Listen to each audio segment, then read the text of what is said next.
वो संदर्भ में पूछ रहा हूँ कि देखिए वो पार्टी तो बता सकते हैं। देखिए वो पार्टी तय करेगी। अगर पार्टी मुझे ये मौका देगी तो ये मेरा पार्टी को अपने को विश्वास दिलाना चाहती हूँ कि मैं वहां से सीट निकालकर पार्टी को दे सकती हूँ, और पार्टी तय करेगी कि किसको चुनाव लड़ाना, क्या करना है।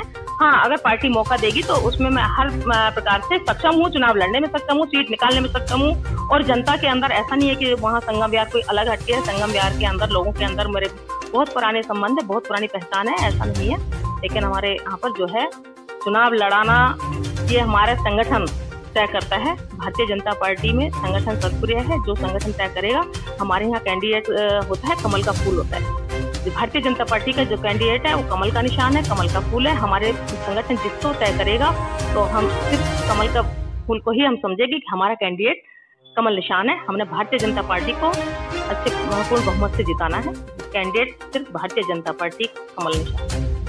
नमस्कार, बहुत बहुत स्वागत है आप सभी का। और हमारे साथ मौजूद है दक्षिणी दिल्ली क्षेत्र से बीजेपी को प्रतिनिधित्व करने वाली महिला समकेश सिद्धू जी, और वो भारतीय जनता पार्टी की ओर से प्रवक्ता भी हैं दक्षिणी दिल्ली से। मैम बहुत बहुत स्वागत है आपका। जी बहुत बहुत धन्यवाद आपका।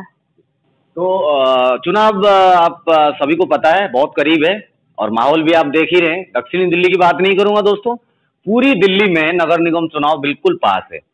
अच्छा, टिकट जब लाने की एक इच्छा होती है, हर व्यक्ति चाहता है, जो भी सक्रिय कार्यकर्ता होते हैं, नेता होते हैं, वो चाहते हैं कि हमें टिकट मिले और हम अपनी पार्टी को प्रतिनिधित्व करते हुए चुनाव लड़े, जीत के दिखाएं। बहुत सारी मानसिकता होती है, मजबूत मानसिकता होती है।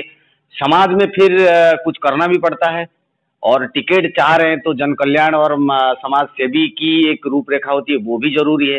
तमाम बातें हैं। मैम बहुत बहुत स्वागत दोबारा से करता हूँ। और चुनाव के ऊपर खासकर जाने से पहले कैसे हैं आप, क्या कुछ चल रहा है, भारतीय जनता पार्टी की स्थिति कैसी है, आप कैसे हैं? नमस्कार जी, आपका बहुत बहुत धन्यवाद।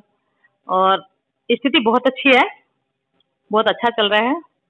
एमसीडी चुनाव जैसे हैं तो सभी लोगों में अपना एक उमंग है सभी लोगों में कि हाँ भाई चुनाव है, चुनाव लड़ा जाएगा। और मुद्दों की बात करें, खासकर संगम विहार और देवली क्षेत्र में आप रहते हैं, समस्याएं आप जानते हैं, सब कुछ आपके नजर के सामने है। आम आदमी पार्टी के हाथ में सरकार है, आपकी विधानसभा में आम आदमी पार्टी की सरकार है। क्या कुछ कहना चाहेंगे, समस्या हल हुई कैसे, क्या मतलब?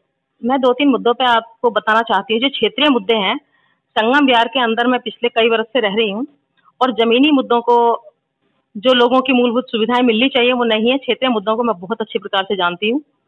और आम आदमी पार्टी सिर्फ हवा ही इनके मुद्दे रहते हैं। जनता में कोई इनका वो नहीं है कि जनता को ये झूठ बोल सकते हैं लेकिन जनता को सुविधाएं नहीं दे सकते हैं। देखिए, सबसे पहली बात तो मैं आपसे करना चाहूंगी, जो दिल्ली के मुख्यमंत्री हैं उन्होंने क्या मतलब किस सोच को लेकर के वो आए थे कि हम जनता के लिए विकास करेंगे, जनता को हम बिजली पानी देंगे, फ्री पानी देंगे, ये बहुत सारी चीजें उनकी थी। उन्होंने जहां अपने बच्चों की कसम तक खाई थी। लेकिन लोगों को, जो संगम विहार निवासी हैं, उनको क्षेत्रीय कोई भी ऐसी मूलभूत सुविधाएं उनको नहीं मिल रही, जो वो हर एक मतलब सुविधा से वंचित है। और उन्होंने जो एक सीएम होने के नाते, आप देखिए, सबसे बड़ा मुद्दा दिल्ली के लिए आज के समय जो उन्होंने किया है तो ये शराब नीति उनकी जो आई है, तो ये शराब को लेकर के जो लोगों में रोष है। एक तरफ मुख्यमंत्री ये कहते थे कि मतलब हम जो भी कोई फैसला लेंगे, कोई भी हम निर्णय लेंगे तो हम जनता से पूछकर और तब हम फैसला लेंगे, जनता की राय लेंगे। उन्होंने शुरू में जब आए थे तो कहते हम तो जी जनता से पूछकर करेंगे, जो भी कुछ हम जनता से पूछकर करेंगे। हम रामलीला ग्राउंड में हम तो जनता को बुलाएंगे और जनता से पूछेंगे, जो जनता कहेगी तो हम वही जनता की राय के हिसाब से काम करेंगे। तो अभी मैं क्षेत्र की जनता से पूछना चाहती हूँ, या केजरीवाल जी से पूछना चाहती हूँ, क्या क्षेत्रीय जनता को पता है कि शराब के ठेके हमारे क्षेत्र के अंदर खुल रहे हैं? क्षेत्रीय जनता को तो पता भी नहीं है। लेकिन उन्होंने गली गली में कम से कम एक विधानसभा में उनके 20-20 ठेके आए हैं, शराब के ठेके। एक विधानसभा में कम से 20 ठेके हैं। तो देखिए ना कितने मतलब क्या गली गली में ठेके खुल रहे हैं। पहले होते थे गली गली में पानी आ गया, गली गली में पानी, वही तो रोना है। हमारी जनता को पानी की जरूरत है, गली गली घर घर पानी की जरूरत है, शराब की जरूरत नहीं है किसी व्यक्ति को कि मतलब यहाँ पर शराब है और जो है शराब के ठेके खुल गए। उनको शराब के ठेके नहीं खोलने चाहिए थे, उनको क्षेत्र में गली गली लोगों को पानी भिजवाना चाहिए था। बोला तो था, बोला था उन्होंने, फ्री? यहाँ तो लोगों को पैसे दे करके पानी नहीं मिल रहा है। पानी की तो इतनी बड़ी समस्या है लोगों को कि क्या करें, पानी के नाम पर लोग बोल भी नहीं पाते, डरते हैं। आपके देवली विधानसभा में प्रकाश जारवाल जी कहते हैं बड़ी जल्दी टोंटी से पानी दे देंगे, अभी भी बात हुई थी मेरी, बोल रहे हैं। देखिए, कहने में और करने में बहुत फर्क है। ये मोदी जी की योजना थी, जो मोदी जी ने कहा था ना कि 2024 में हम जो है जल से नल जो लोगों को पानी देने की सुविधाएं करेंगे, लेकिन हमारा दुर्भाग्य है कि दिल्ली के अंदर आम आदमी पार्टी की सरकार है और क्षेत्रीय विधायक ने कहा है कि हम जो है टूटी से पानी देंगे। टूटी से तो बाद के अभी दूर दूर तक भी कहीं वो नहीं है कि यहाँ पर पानी यहाँ पर दिया जाए। और संगम विहार के अंदर इनके क्षेत्र में पानी हो तो ठीक है, हमारे संगम विहार के अंदर सोनिया विहार का पानी नहीं है। और मैं क्षेत्रीय विधायक से अनुरोध करती हूँ कि हमारे क्षेत्र की जनता को सोनिया विहार का पानी जल्दी से जल्दी दिलवाया जाए, ना कि शराब दिलवाई जाए। शराब की जरूरत नहीं है, शराब जगह जगह ठेके खोल दिए हैं। दिल्ली में पहली बार, दिल्ली में क्या, मैं तो आज इतनी बड़ी होगी मैंने देखा कि मैं पहली बार देख रही हूँ कि शराब के ऊपर 50% डिस्काउंट चल रहा है। शराब के ऊपर 50%। क्या दिल्ली के सीएम मतलब उन्होंने ये नहीं सोचा मैं क्या कर रहा हूँ? ये दिल्ली में जहर बांट रहे हैं एक तरह से। पंजाब को नशा मुक्त बनाएंगे, वहां जाकर के कहते हैं नशा मुक्त बनाएंगे। नशा मुक्त पंजाब को जब बनाना, जो पंजाब के उनके भगत मान जी हैं वो तो खुद नशा मुक्त नहीं है, वो तो खुद दिन रात नशे में रहते हैं, तो वो किसी क्या नशा मुक्त बनाएंगे? वही हालत वो दिल्ली की करना चाहते हैं। इतने ठेके खोल करके 50% डिस्काउंट कर करके, आपने देखा संगम विहार में जो है सभी तरह के लोग रहते हैं। बच्चों का क्या गलत असर पड़ेगा जब पता लगेगा कि 50% डिस्काउंट, वहां पे एक पेटी के पास एक पेटी फ्री मिल रही है, तो लोग ठेके की तरफ बच्चे भाग रहे हैं। क्या अच्छी बात है? ये नहीं होना चाहिए। मेरा तो दिल्ली सरकार से और क्षेत्रीय विधायक से कहना है कि लोगों को मूलभूत सुविधाएं दी जाए। हमारे यहाँ पर संगम विहार के अंदर गली गली पानी पहुंचाया जाए। पीने का पानी की बहुत ज्यादा समस्या है, पीने का पानी पहुंचाया जाए, गंदे पानी की निकासी करी जाए। आप उनको शायद जानकारी होगी, 5 साल से ज्यादा हो गए, आप देखिए नाले का काम कैसा रुका पड़ा है। आज तक बांध का नाला है वो पूरा नहीं हुआ। इधर जाइए ना नीम चौक पर, कह रहे हैं कि बड़ी जल्दी कर देंगे। बड़ी जल्दी कब कर देंगे? चुनाव आएंगे तब करेंगे। आप नीम चौक कर देखिए ना, अभी मैं परसों 4 बूंद शाम को पड़ी थी, तो वहां पर घुटने घुटने पानी भर गया। कहीं ढाल नहीं है, कहीं नाला नहीं है, कहीं मतलब ऐसे थोड़ी ना होता है। तो लोगों को सुविधाएं दें। गंदे पानी की निकासी की यहाँ पर जरूरत है, पीने के पानी की यहाँ पर जरूरत है, यहाँ शराब की जरूरत नहीं है। अच्छा, और एक मुद्दा, संगम विहार क्षेत्र के कई सारे इलाके में बीजेपी सरकार यानी कि एमसीडी आपके हाथ में है, खासकर वार्ड नंबर 85 इसकी बात कर लेते हैं। दीपक जैन जी अच्छा काम किए हैं वहाँ पे। अभी सीट फेरबदल हो गई है, मुझे लगता है कि अब दोबारा से शायद वो सीट में क्या हुआ है, महिला पुरुष हुआ है, क्या हुआ है वो? हाँ, 85 महिला रिजर्व है, महिला रिजर्व है।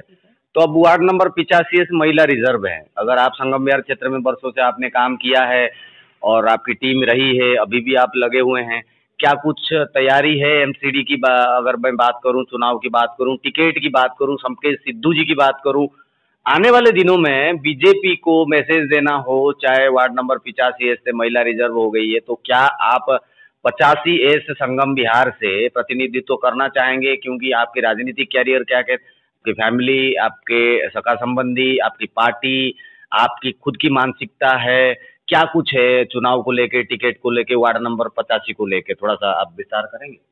देखिए, मैं आपके चैनल के माध्यम से बताना चाहती हूँ कि चुनाव की तैयारी नहीं करनी पड़ती। चुनाव के लिए तो भारतीय जनता पार्टी हमेशा तैयार रहती है, और वार्ड 85 हो या वार्ड कोई भी हो, और चुनाव लड़ाने की ये पार्टी तय करती है। और मैं पिछले कई वर्षों से पार्टी का कार्य निस्वार्थ सेवा भाव से अपने भारतीय जनता पार्टी में कर रही हूँ। और ऐसा नहीं है कि मैं चुनाव लड़ने के मकसद से ही काम कर रही हूँ कि चुनाव लड़ने की नियत, मुझे चुनाव पार्टी तय करेगी। आप पार्टी तय करेगी, आप एक मजबूत दावेदार हो सकते हैं क्योंकि वो महिला रिजर्व है वार्ड नंबर 85 ऐसे, तो वो संदर्भ में पूछ रहा हूँ कि देखिए वो अपनी इच्छा भी तो बता सकते हैं। देखिए, वो पार्टी तय करेगी। अगर पार्टी मुझे ये मौका देगी तो ये मेरा पार्टी को अपने को विश्वास दिलाना चाहती हूँ कि मैं वहां से सीट निकालकर पार्टी को दे सकती हूँ, और पार्टी तय करेगी कि किसको चुनाव लड़ाना, क्या करना है। हाँ, अगर पार्टी मौका देगी तो उसमें मैं हर प्रकार से सक्षम हूँ, चुनाव लड़ने में सक्षम हूँ, सीट निकालने में सक्षम हूँ। और जनता के अंदर ऐसा नहीं है कि वहाँ संगम विहार कोई अलग हटके है। संगम विहार के अंदर लोगों के अंदर मेरे बहुत पुराने संबंध है, बहुत पुरानी पहचान है, ऐसा नहीं है। लेकिन हमारे यहाँ पर जो है चुनाव लड़ाना, ये हमारा संगठन तय करता है। भारतीय जनता पार्टी में संगठन सर्वप्रिय है, जो संगठन तय करेगा। हमारे यहाँ कैंडिडेट होता है, कमल का फूल होता है। जो भारतीय जनता पार्टी का जो कैंडिडेट है वो कमल का निशान है, कमल का फूल है। हमारे संगठन जिसको तय करेगा तो हम सिर्फ कमल का फूल को ही हम समझेंगे कि हमारा कैंडिडेट कमल निशान है। हमने भारतीय जनता पार्टी को अच्छे पूर्ण बहुमत से जिताना है। कैंडिडेट सिर्फ भारतीय जनता पार्टी कमल निशान। वार्ड नंबर 85 इसके लिए अगर प्रतिनिधित्व करना चाहेंगे, संगठन अगर चाहेगी और बीजेपी अगर चाहेगी तो समकेश जी चुनाव लड़ सकते हैं। वो आपकी पार्टीगत चिंताएं और रूपरेखाएं हैं, वो आप लोग देख लेंगे। मगर फिर भी एक एमसीडी चुनाव के ऊपर बात करते हैं। और पूरी दिल्ली में एमसीडी में बहुत वर्षों से बीजेपी शासित रही है। कहीं ना कहीं अच्छा किए हैं आप लोग, बुरे किए हैं, जो भी किए, जनता ने आपको वोट देके बार बार चुना है। इस बार जनता के मन में क्या है एमसीडी चुनाव को लेके? बीजेपी की स्थिति क्या कुछ होने वाली है? एमसीडी में बीजेपी को हराने के लिए केजरीवाल सरकार के माध्यम से इनके तमाम सारे कार्यकर्ता, इनके नेता, सभी लोग लगभग बीजेपी को चारों तरफ से घेर रखा है। और इनका ये मानना है कि एमसीडी में भी केजरीवाल, इस बार भी एमसीडी को शायद ये लोग जीत भी लेंगे। बड़ा एकदम बहुत बड़े अरसे के बाद ये लोग सोच रहे हैं कि इस बार तो एमसीडी हम जीतेंगे। एक विश्वास के साथ ये लोग बढ़ रहे हैं। आप एमसीडी चुनाव के ऊपर क्या कुछ कहेंगे? देखिए, ऐसा नहीं है। ये जो है आम आदमी पार्टी की गलत सोच है कि यहाँ सर ये जीत रहे हैं। भारतीय जनता पार्टी पिछले इतने वर्षों से जीतती आई है। आगे इस बार भी भारतीय जनता पार्टी जीतेगी और दिल्ली में फिर से भारतीय जनता पार्टी की ही एमसीडी में सरकार बनेगी। इनके कहने में और इनकी सच्चाई को लोग जान चुके हैं। ऐसा नहीं है कि जब हम लोगों को समझाते तो नहीं समझ में आता, लेकिन लोगों ने अब इनको भुगत लिया है। और जो थोड़ी बहुत अगर एमसीडी में कुछ करवाई है ना दिक्कत, तो इन लोगों ने ही करवाई। किसने करवाई? केजरीवाल जी ने करवाई है। केजरीवाल तो ये शुरू से ये चाहते थे कि एमसीडी में ये लोग काम ना कर पाए। और ये जनता को जानना चाहिए कि केंद्र सरकार के अधीन दिल्ली सरकार आती है, दिल्ली सरकार के अंदर एमसीडी आती है। एमसीडी के तो कर्मचारियों को पैसा तक नहीं दिया किसने। देखिए, ये लोगों को झूठ बोलते हैं कि एमसीडी बीजेपी की सरकार, बीजेपी। अरे उनको पैसा कौन देगा? पैसा तो दिल्ली सरकार देगी। देश मुख्यमंत्री तो पैसा देगा। तो जब वो पैसे नहीं देंगे तो इससे थोड़ा बहुत कहीं ऐसा रहा कि उन्होंने तो एमसीडी के लिए खराब करने की सोची, लेकिन इनके खराब करने से एमसीडी भी खराब नहीं हुई है।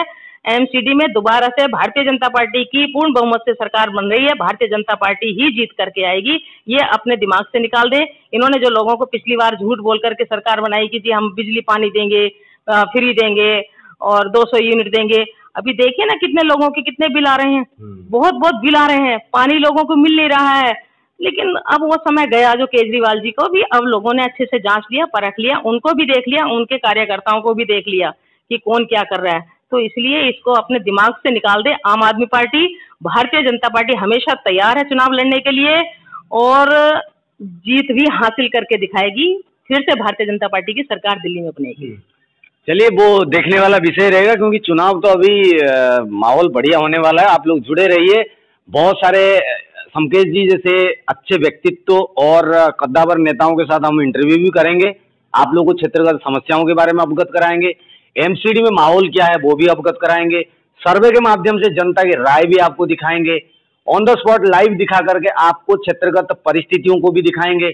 आप लोग जुड़े रहिए। चैनल को लाइक, शेयर और सब्सक्राइब करना ना भूलिएगा ताकि आने वाले सभी न्यूज आपके पास पहले पहुंचे। तो समकेश जी, जाते जाते सभी को एक बार कुछ लास्ट मैसेज आप दे सकें तो दे सकें। देखिए, मैं तो आप सभी लोगों से यही कहूंगी कि अभी चुनाव सिर पर है, चुनाव आने वाला है। तो आप संगम बिहार की जनता को मैं सिर्फ इतना ही अनुरोध करूंगी कि किसी के गलत बहकावे में ना करके अपने सही व्यक्ति को चुने और सही निर्णय लें। भारतीय जनता पार्टी को ही आप सब लोग वोट करें क्योंकि देश के प्रधानमंत्री ही ऐसे हैं जो क्षेत्र की जनता के लिए, गरीब लोगों के लिए सोच सकते हैं, समझ सकते हैं। बाकी कोई नहीं सोचने वाला है। तो इसलिए कम से कम ऐसा होगा कि आप सही निर्णय लेंगे तो संगम बिहार बच जाएगा। नहीं तो इसको डूबने से कोई नहीं बचा सकता है क्योंकि पिछले वर्ष से हम देख ही रहे हैं कितना बुरा हाल यहाँ पर हो रखा है। शराब की नगरी बन चुकी है दिल्ली। तो इसलिए हमें संगम बिहार को बचाना है और सही व्यक्ति को चुनना है। क्या बात है। तो अब जुड़े रहिए, मिलेंगे फिर एक खास अपडेट और न्यूज के साथ। फिलहाल के लिए जय हिंद, वंदे मातरम।